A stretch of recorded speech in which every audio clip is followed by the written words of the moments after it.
Insellmilkom, Sinjuri, nirringrazzjakom li qed tingħaqdu magħna biex issegwu il-programm.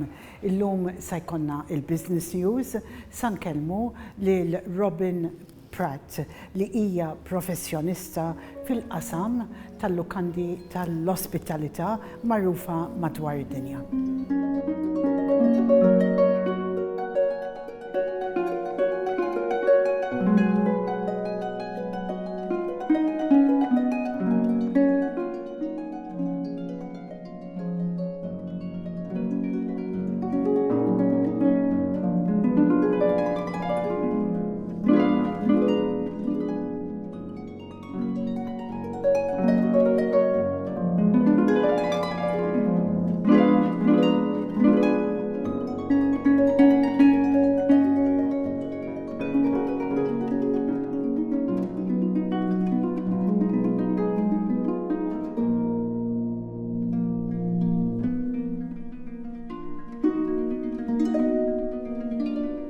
Robyn, it's been a real pleasure to meet you some time ago.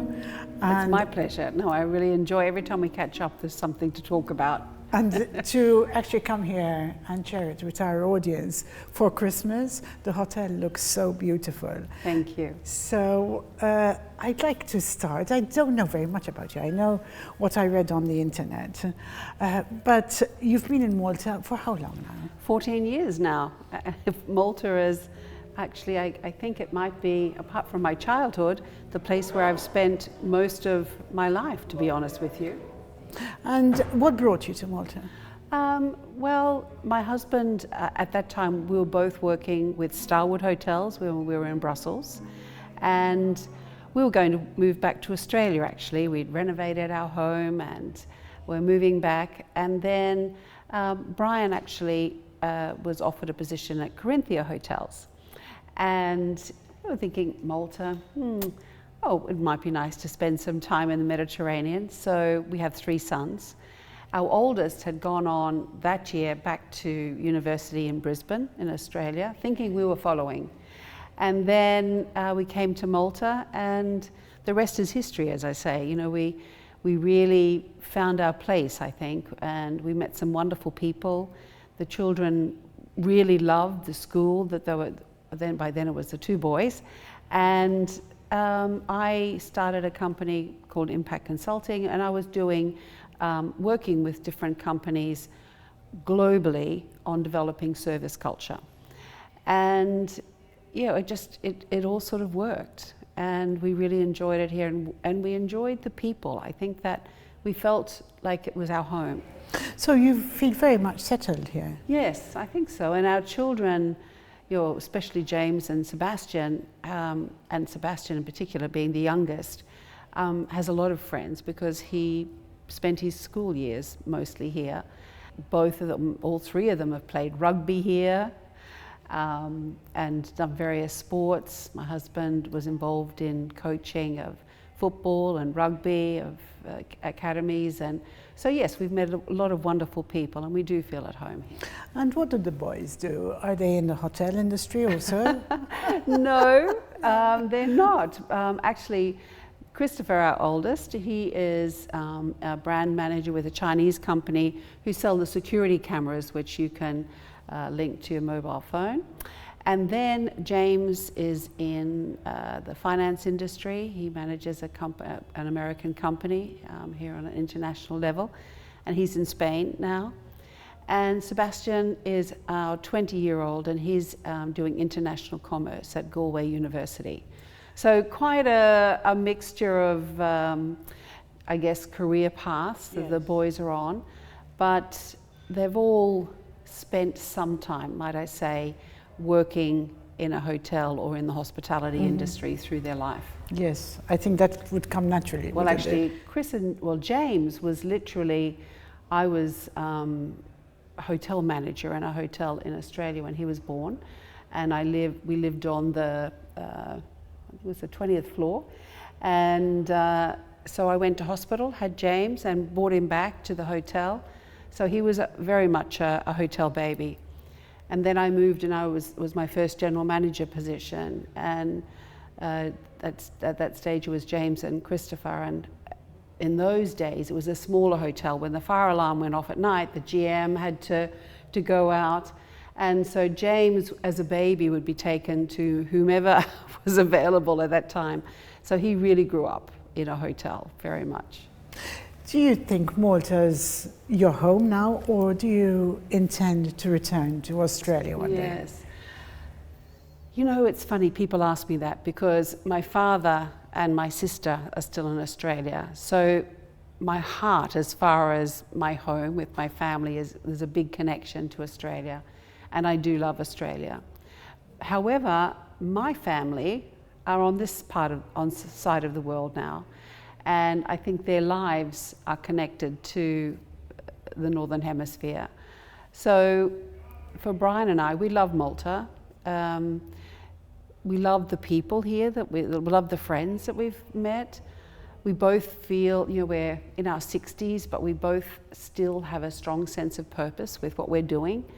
So I think, yes, Malta is very much, you know, part of our future. Is your husband still working in the hotel industry? Actually, he's with in the private aviation business now. So, you know, with COVID, lots of things changed. And he then took a career path change, and he's really enjoying it. So it's a very different part of the luxury hospitality business, but he's really enjoying it. And how did you manage with raising 3 boys, a large family, and being so successful in the hospitality industry as a woman? It was very different Very. then than it is today, when you were probably graduating. Well, I think, you know, you sort of have to prioritize, and I did prioritize. Obviously, my career was important, but also the children were very important. And so I spent more than many others would on childcare, but making sure that the children had someone there with him, because I didn't have family. Neither of us have family. My husband's American with us. So we had to make sure that we had the right people with the boys. And I think the boys grew up, you know, we traveled with them.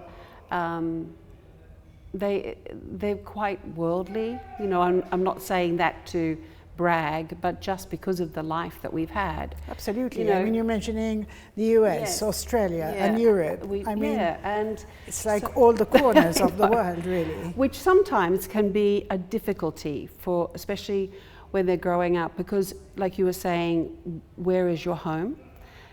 Because you get to a stage where you don't really know where your home is. You're happy in one place, but your family might be at another. So you have to, I think it's about giving and taking, but you have to realize you can't have it all. If you don't have family around you, you have to sacrifice a lot more insofar as what you're willing to earn.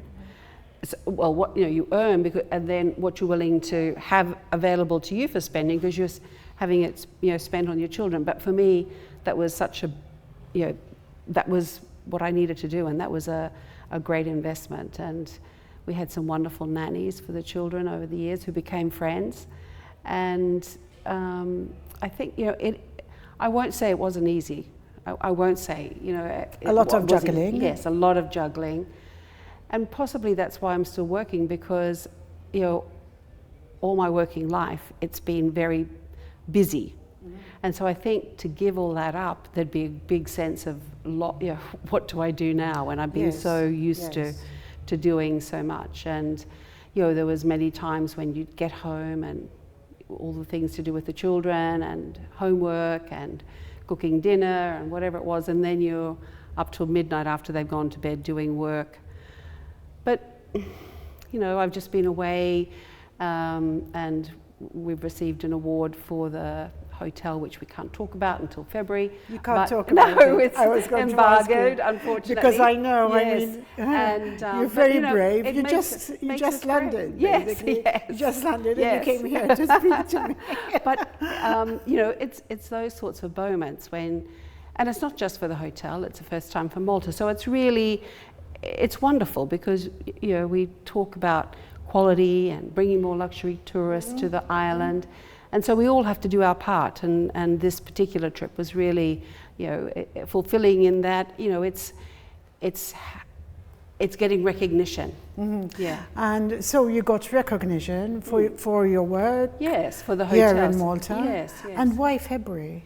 So because that's when they're going to distribute the information that will be of what we've won, because it's a global award. So, but it's well, wonderful. Congratulations! Thank you. Congratulations! Yeah. You must be very pleased. Yes, I am. And so would the staff be, really. I think so. Yes. And no, it's nice to be able to do these things, and we're really focused on now gaining more international recognition for Malta, for what the nation has to offer with regards to cultural tourism, wonderful history. We call them now our treasures, which we are being on this, having UNESCO as our neighbour. We've got these treasures here in the Phoenicia Malta property, so we feel a great sense of responsibility as well in protecting them, and because they're part of our story. L-istorja ta' Lukanda Phoenicia tibda fis-snin 30 meta Lady Margaret Strickland bdiet il-bini ta' dik li kienet sassir l-ewwel lukanda ta' 5 stilel f'Malta. Iddisinjata mill-perit Skoċċiż William Binney, fil-lukanda ġiet inkorporata l-ispirtu tal-gżira ta' Malta bil-ġebla tal-franka lokali u elementi oħrajn li jifakru il-wirt ta' Malta. Ix-xogħlijiet ġew waqfa waqt it-tieni gwerra dinjija meta ir-Royal Air Force rekwiżizzjonat il-bini. Il-binja kienet bombardjata bil-qawwi waqt reid bl-ajru fis-sena 1942. Il-Lukanda Phoenicia fl-aħħar fetħet il-bibien tagħha f'Novembru tas-sena 1947. Minn dakinhar baqgħet monument ikoniku f'Malta. Tul l-istorja tagħha l-Lukanda ddiet minn diversi ristawru bidliet fis-sedja. Fis-sena 1966 Charles Forte xtara l-Lukanda u żied waħda mill-ewwel pixxini tal-gżira. Il-Lukanda Phoenicia Malta żammet bir-reqqa il-karatteristiċi oriġinali tagħha tal-Art Deco, inklużi il-panelli tas-saqaf, il-gradi tal-pagun tal-ħadid maħdum u l-bibien tal-ballrooms. Il-ġonna tal-Lukanda jwasslu għal-belt kapitali Valletta. Matul l-20 ta' snin il-Lukanda Phoenicia laqgħet bosta ċelebritajiet minn madwar id-dinja. Il-Prinċipessa Elisabetta u l-Prinċep Philip ta' spiss żaru u żifnu fil-Grand Ballroom matul iż-żjara tagħhom f'Malta bejn is-sena 1949 u s-sena 1951 u l-mibkija Reġina ta' spiss tkellmet bil-qalb dwar il-memorji tagħha f'din il-Lukanda matul is-snin. L-atturi Alec Guinness, Oliver Reed u l-cast ta' Gladiator huma biss ftit miċ-ċelebritajiet li għadu ġo din il-Lukanda.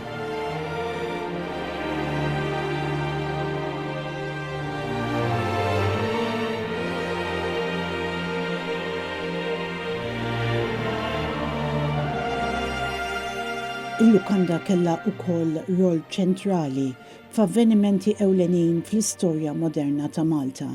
Servit bħala il-post ewlieni għaċ-ċelebrazzjonijiet tal-indipendenza tan-nazzjon fis-sena 1964 u ospitat reċiviment uffiċjali għar-Reġina Elisabetta matul iż-żjara statali tagħha fis-sena 2005. Fil-waqt li preservat is-seħer storiku tagħha, il-Lukanda ġiet aġġornata bir-reqqa għal vjaġġatur modern. Wara l-aktar rinnovazzjoni riċenti tagħha, rinnovazzjoni estensiva ta' 15 miljun euro, tlestiet fis-sena 2017.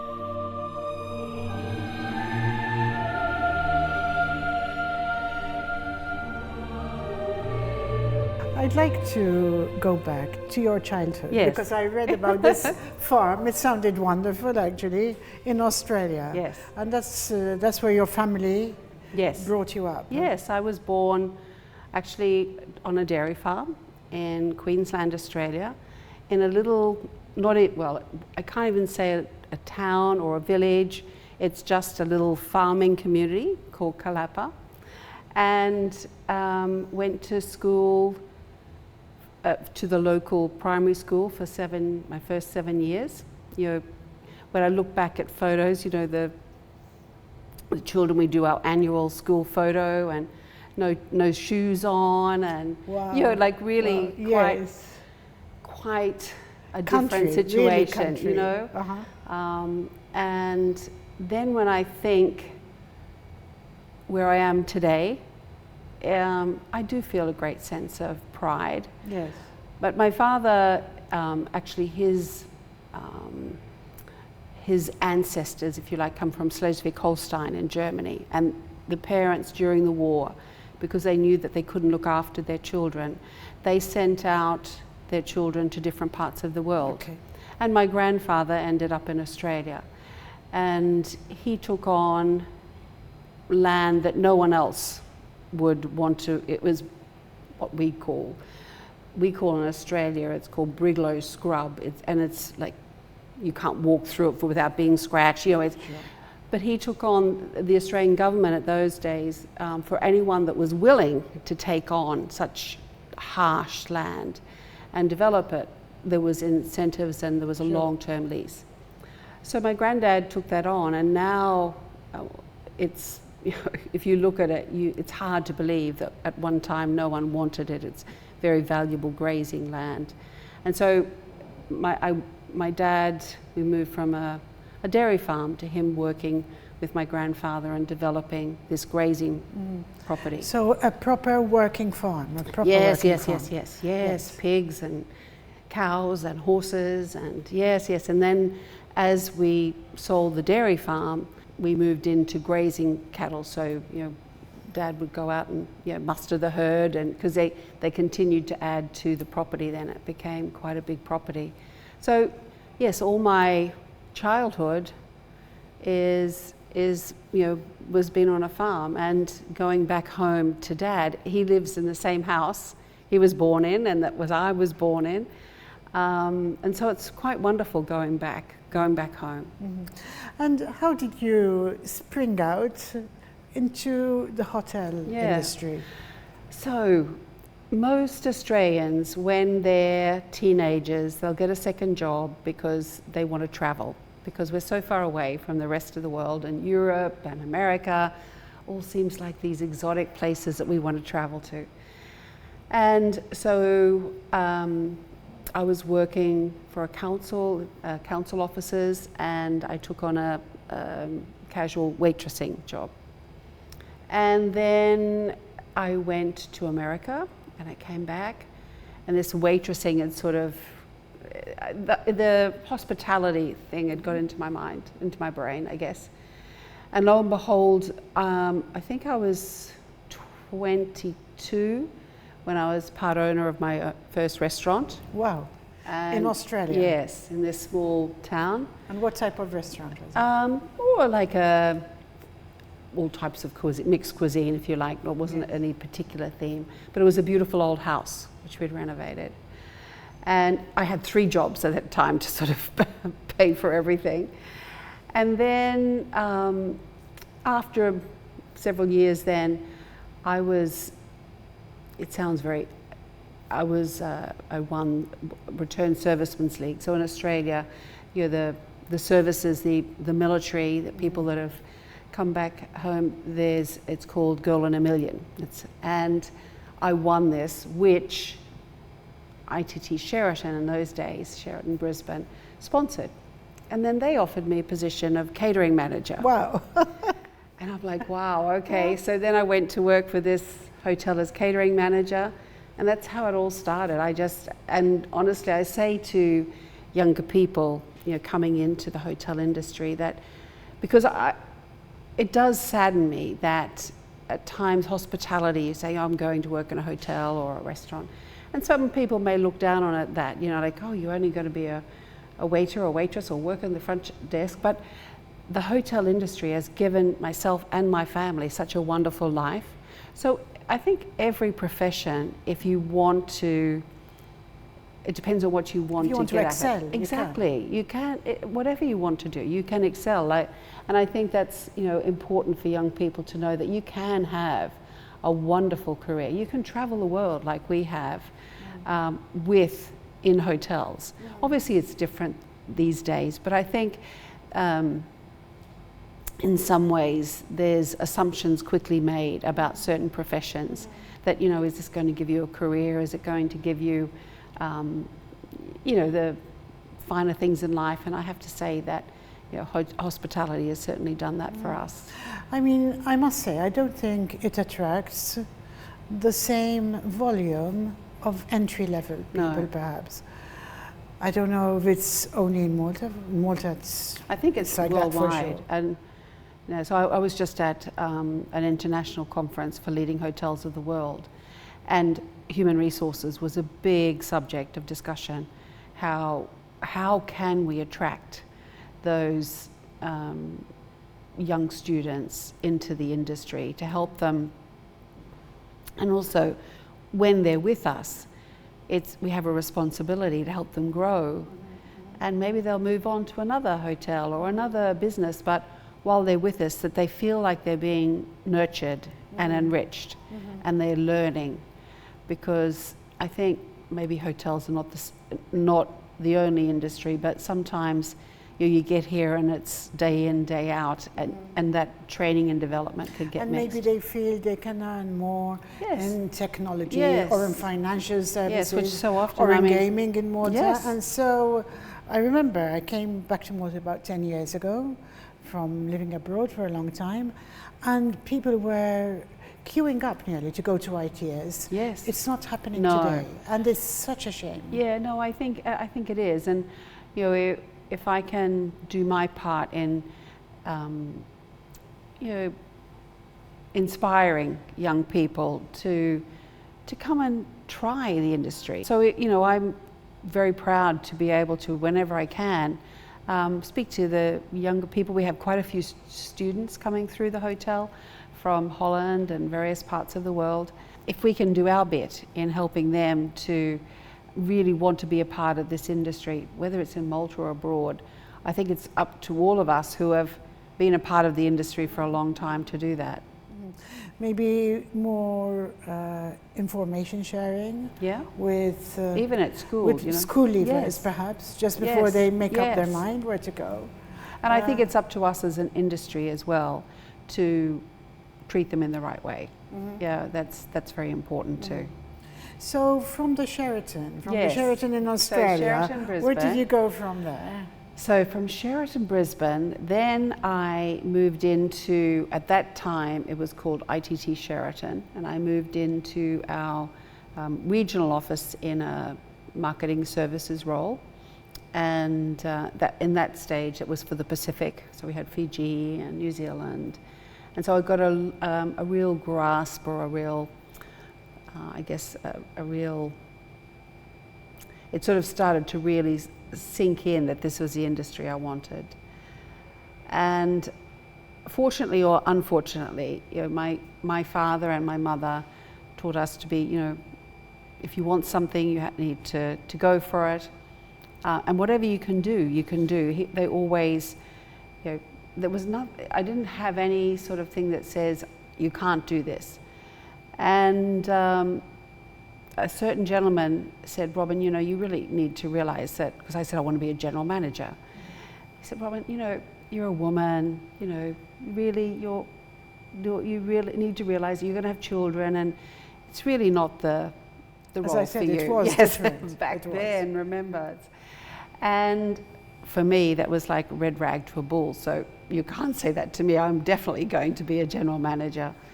And following my, so then I went into hotel manager, and then I became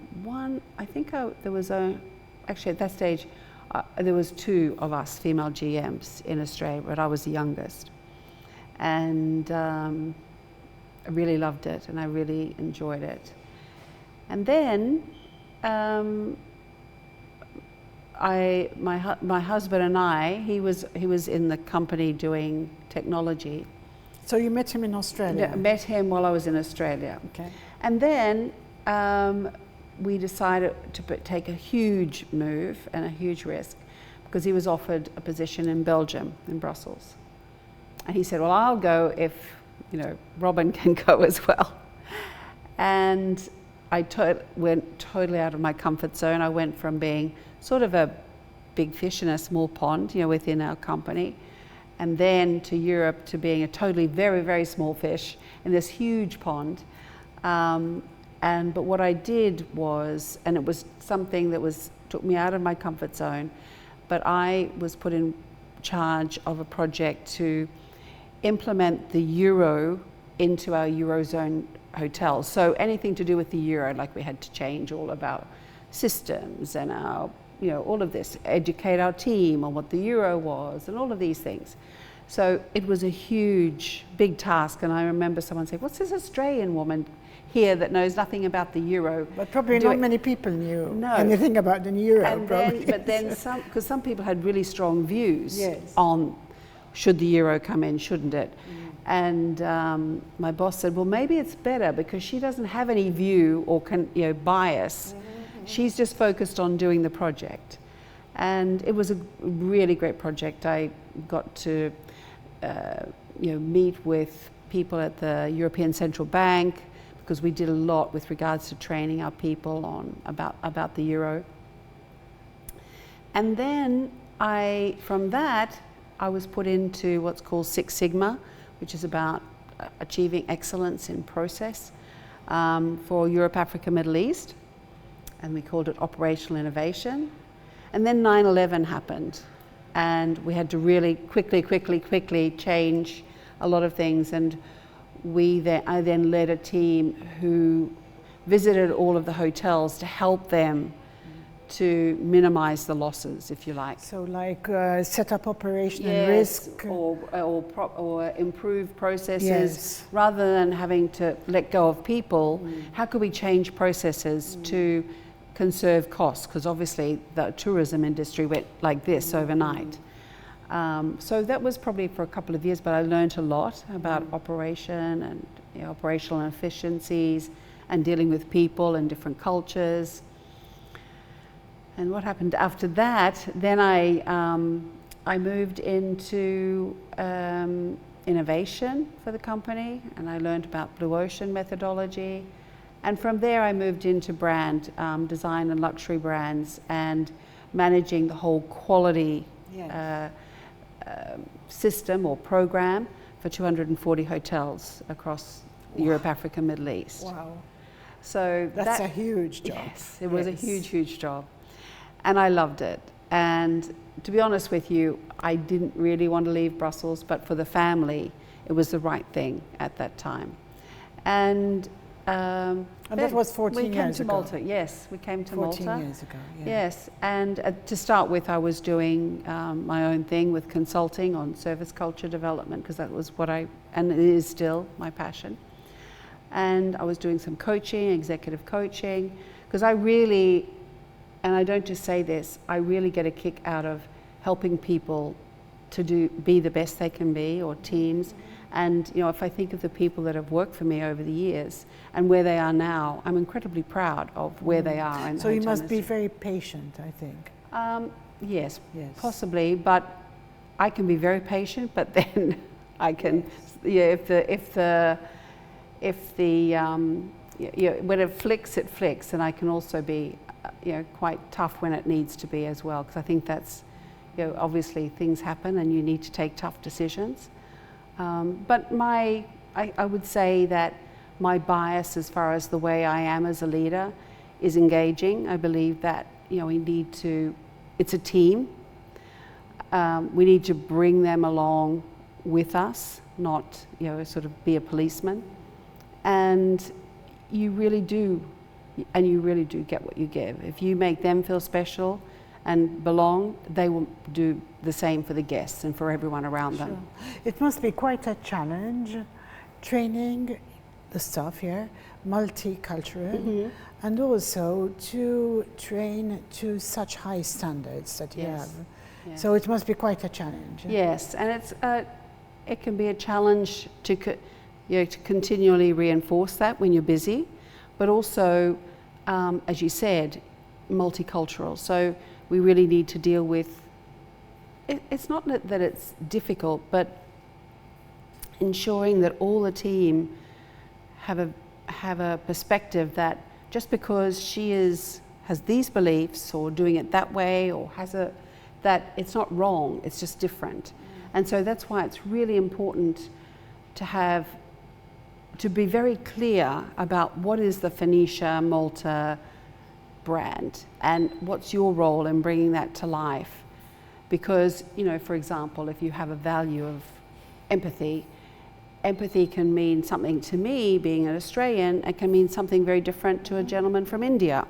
So, but whilst we're here under the Phoenicia Malta roof, empathy needs to be the same thing so that people feel it in the same way. So we do a lot of, orientation, we explain what does it mean, the values, what do we expect, what's our vision, what's our purpose, so that we can all work towards it in the same way.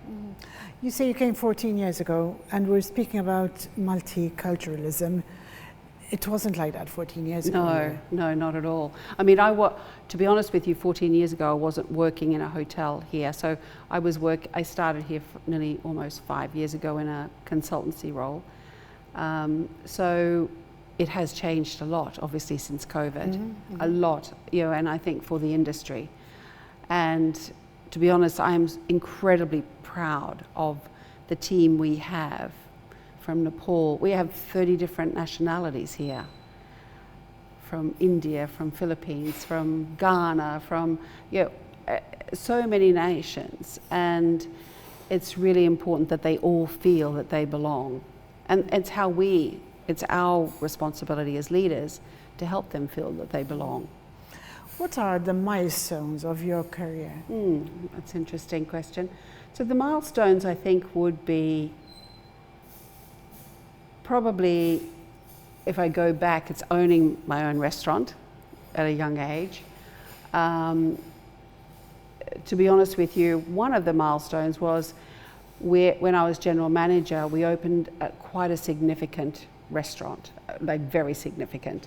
And we did the concept and we developed it and opened, and just a year later it won one of the awards for the best in Australia.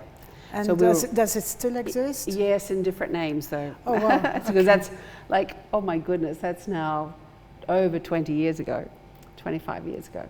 And now, and then probably it was the successful implementation of the Euro, because that was a big, and then we were acknowledged as one of the best programs for team. I think when I was I managed the W brand and opening the W Barcelona, which was a baby for me. And some of the hotels that we opened, I still see them as my babies, if you like, or developed. And I think now at the Phoenicia Malta, this past year, the hotel has been very successful in being recognised, in various awards. It's an iconic place. Yes, and when the owner asked me if I would bring the Phoenicia back to its glory and being a part of Malta that Maltese felt very proud of, it's important to him that this, the Phoenicia Malta is seen as a very iconic. It is iconic. Part and I think we're this year with the recognition that we've achieved. I think that we're getting really very, very close to that, and we're really looking forward to now taking it to the next level. He really wants it to be recognised as a Mediterranean icon, and we're really doing our best to improve the service, to improve the experience, to tell our story, because we do have such a wonderful story, the hotel. The history is the amazing. History. I mean, yes. This was one of the favorite places we have, of the late Queen now. Yes. We have photographs there of her and her husband dancing.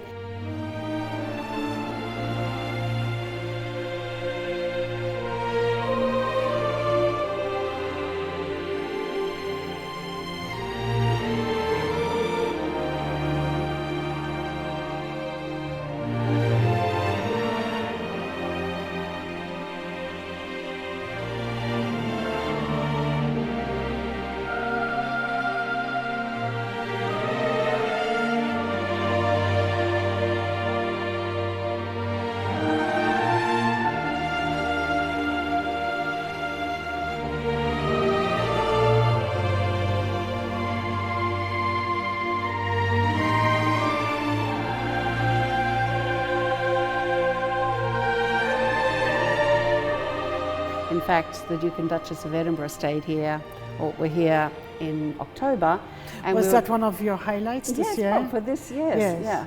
Actually, October was a big one. We had them, then we had Take That, and then we had Jason Statham here. So it was like a whole month of celebrities and icons. But I think that's a wonderful part of the hotel. You know, we do have a great story. Do you enjoy that part of it? I enjoy telling the story, you know, and I think the team do too, and that's hospitality, isn't it? Storytelling. I mean, I must say, so many people have said to me that you look like Judi Dench.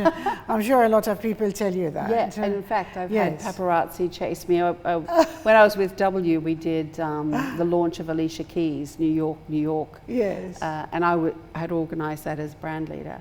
And when we left, there was these photographers like chasing after us.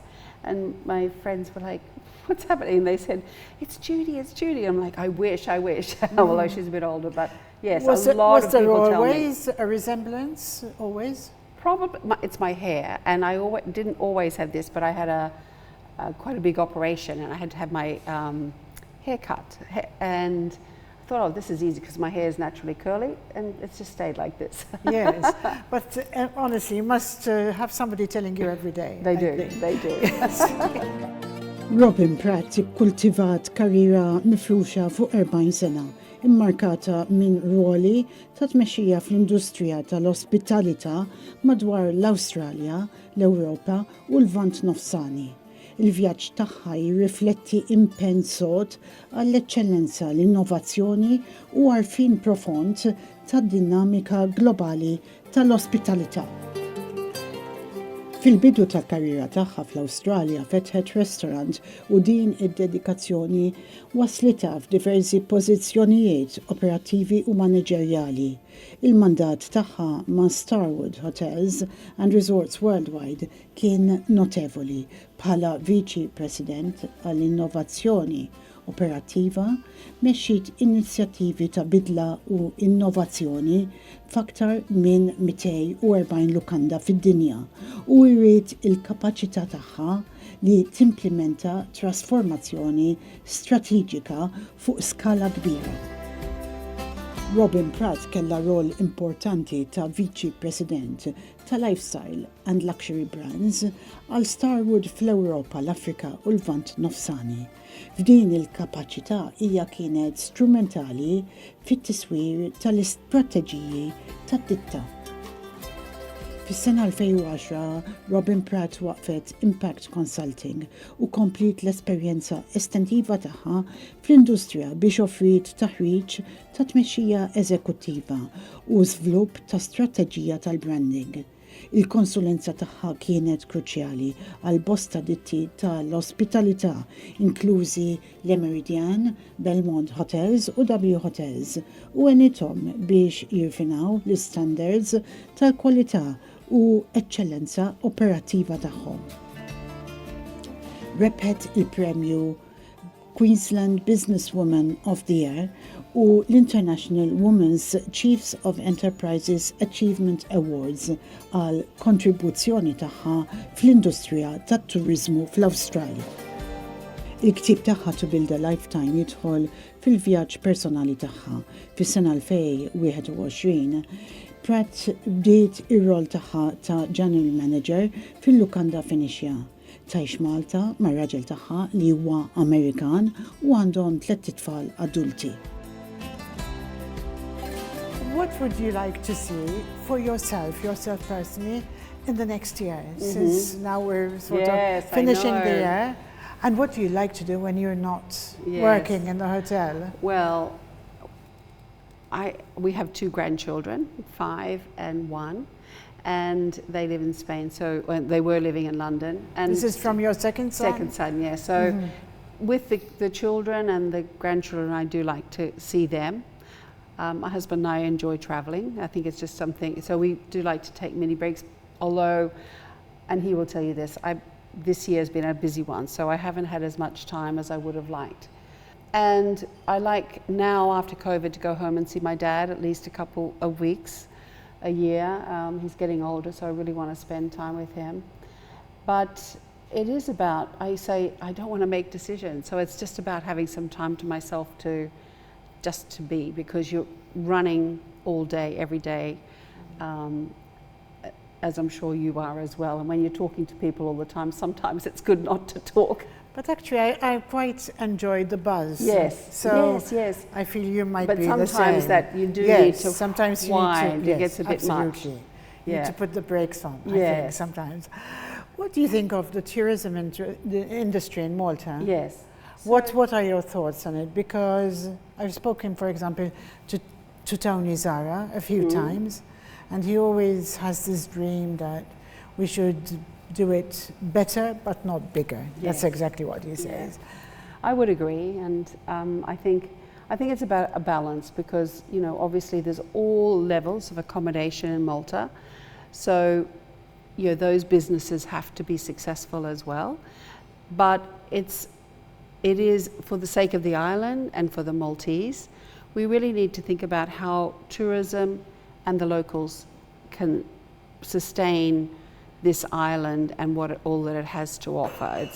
Its beauty, its culture, its history, the water, all of this. We need to have it work together, and that's why I think what Tony was saying, we do need to be better at getting those tourists, or attracting the tourists that are willing to pay more for the destination, and that we can charge more, and that way then it's better for everyone. We can pay more, we can it sort of is a better story, I think, or a better recipe for success.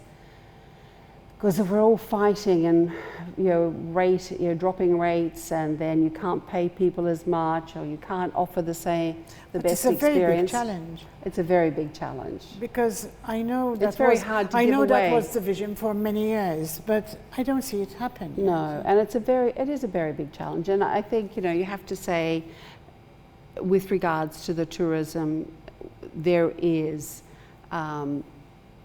Obviously, with the number of tourists coming, there's an element you can say that yes, it's been very successful.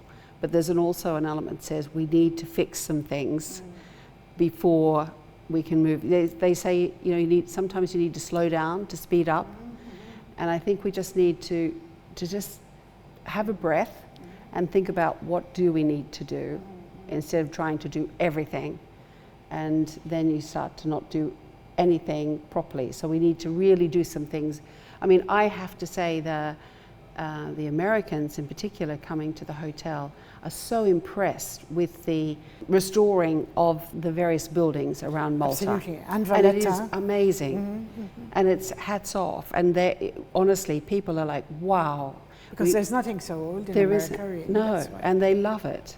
So I think that's an example of, if we can do things really wonderfully well, people, it does give that wow effect. Because when you're around it every day, you become a little bit blasé. Yes. But Malta has so much to offer. You notice it when you first arrive, I think. Yes. And then when you you stop look noticing it. Through the eyes of people are seeing it for the first time, they're blown away. They love it.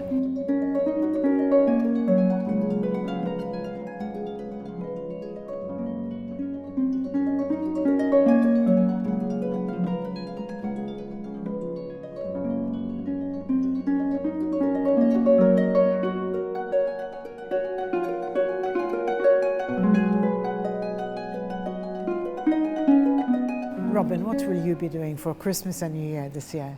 Okay, well, we were just talking today in our management meeting how we are blown away at how early everything has become booked up for Christmas. So this is going to be a very busy festive season at the hotel, which I actually, because I grew up in it, I quite enjoy being a part of. But our family are coming from all over the world, so we will be organising Christmas with them, and Christmas Day we'll be spending with the family. And Leo, our 5-year-old, this is a great time and so obviously doing a bit of Christmas activities around Malta with them.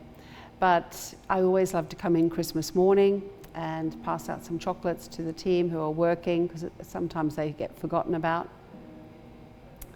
And then we have Christmas together, and then I'll be sort of spending time with the family and time here at the hotel. And then New Year's Eve we usually spend here. It's a big night. The walls are just about sort of expanding with the number of people that are here, because it is a lovely place to spend New Year's Eve. So do you have a day where you clock off now? Yes, I think, well, I'll come in at Christmas morning, but then we'll clock off and spend the time with the family on Christmas Day. Thank you very much for sharing your story with us. No, it's a pleasure. Thank you.